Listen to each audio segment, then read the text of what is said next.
Hello everyone. So the Razorleaf is probably one of the most popular ships out there, at least based on my channel views. It is easy and quick to get.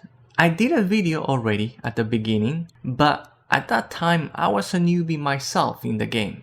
Now that I played this game for over 200 hours, I think I can give it another go, and I gave myself a couple of criterias. Number one, it has to be beginner friendly because a lot of the gamers who get this ship are probably starting out.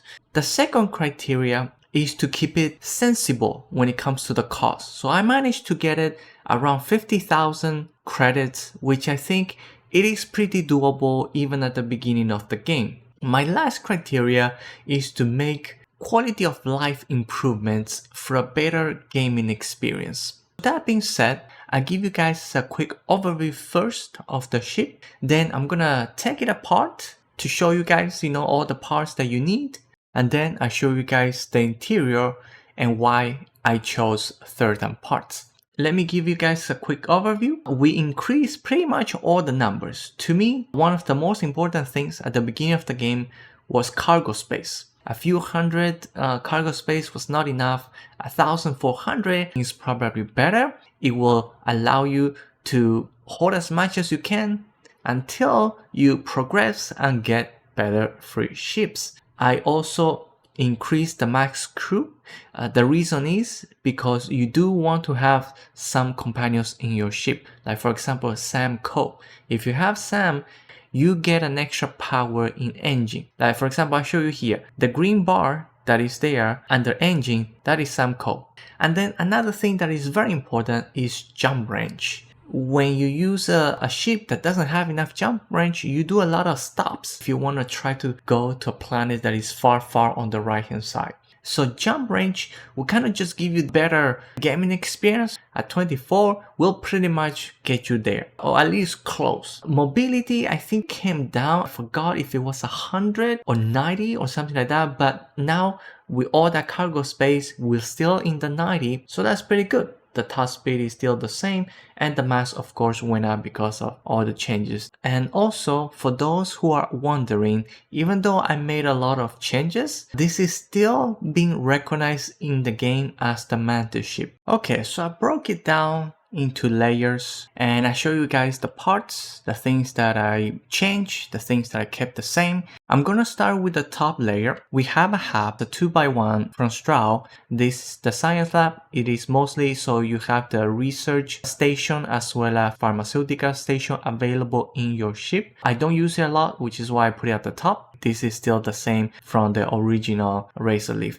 I added a bunch of windows. I'm gonna show you the interior, why I add so many windows. It just makes the space nicer, brighter. So those are the portholes. I have 2 on each side, and I also have a porthole at the top. The reactor is exactly the same one, didn't change. I added this Nova radiator on the top. It's just for looks because otherwise it's gonna look plain. Then on the side we have a horizon weapon mount. The ship originally had 2 already, so I just duplicated and added 2 more for the other 2 weapons. The weapons are all the same. I didn't actually change or upgrade the weapons because they get the job done. I did upgrade the grav drive so that you can get the additional jump range. I think it came with the R1000 Alpha, now changed to the R3000. The weapons, these ones are the same. I think these ones were also mounted on the grav drive originally. And then there's the helium tank. Came already with one, but I added additional one because for that jump range, you will need the fuel. I did upgrade the shield to a different one. The original shield that came in, that's the job, it's fine. I don't think you actually need to upgrade it, but if you have the credits, you can do it. But if not, if you want to save more credits, you can just remain with the original shield. So let's go now to the middle 2 hubs. There are 2 2x1s. The first one is the Deimos control station. So this allows you to have the additional crew members. And at the back, I have a Deimos workshop. It's the one that gives you weapon bench, the industrial bench, the spacesuit bench, and the research station as well. So you get 4 benches in one hub. And that is very important if you're holding a lot of materials. You want to be able to craft all your stuff right from the ship instead of having to go to the lodge or somewhere else. At the back, I added a Nova bracer and it's holding on 2 additional cargos. And then at the back, an additional hand. So instead of the 2, now you have 4 balls at the back. Fantastic, right? This is the same from the original, and the landing gear, that is also the same. I also added 2 shielded cargos, 1 on each side. This is just the Deimos bumper I added just for the looks. This is a structural material, absolutely for looks. One of the missiles, I believe originally was at the top. I moved it to the bottom. Just didn't like it at the top, so I moved it to the bottom. So at the bottom is just a living quarters, a 3x1. I upgraded the engines to the 1020s so that I can keep the mobility still high. If I kept the original engines, I believe the mobility drops to maybe 70s, which is still a good mobility, but I thought, you know, keeping a 90 would probably still be better. It is worth it, I think, but if you don't want to, you can keep the original ones. This one is another shielded cargo. I'm not sure if this came with the original or I added in there or not, but it's another shielded cargo. By the way, all the shielded cargos, you can get them in the red mall in Porrima 3.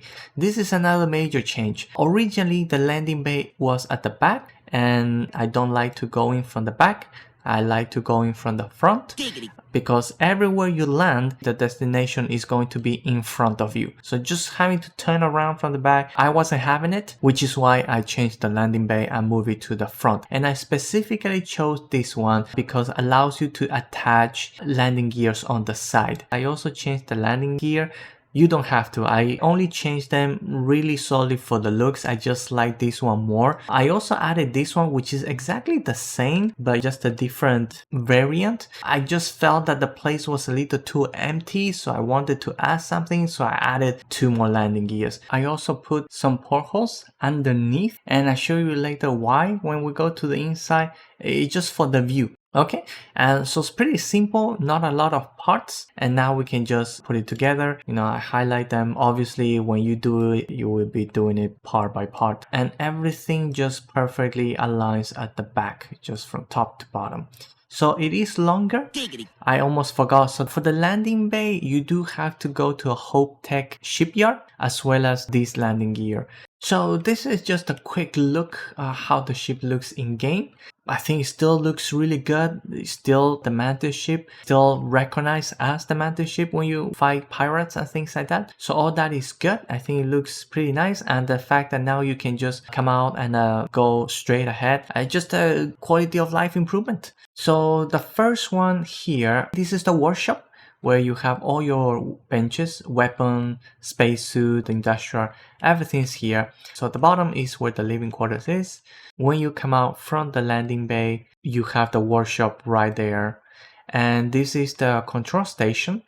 And then the cockpit, exactly the same cockpit. And now we also have additional levels at the top. This one is the research station. You have the pharmaceutical lab, and this is why I like to add windows. It just makes the place nice here. You can see the top. I also added 2 portholes at the bottom on the floor. This is why I like to put portholes pretty much everywhere whenever possible, because of views like this. You can see the planet, you see a bunch of ships, you know, flying around. So it's kind of cool. So yeah, there you have it. This is a sensible upgrade for those who are new, who just got the Razorleaf, but with changes that hopefully help you have a better gaming experience. I wish I knew this before when I first got into the game. Anyway, so that's it for the video. I hope this was helpful. Thank you all for watching. Enjoy the game, have fun, and I'll see you all in the next video.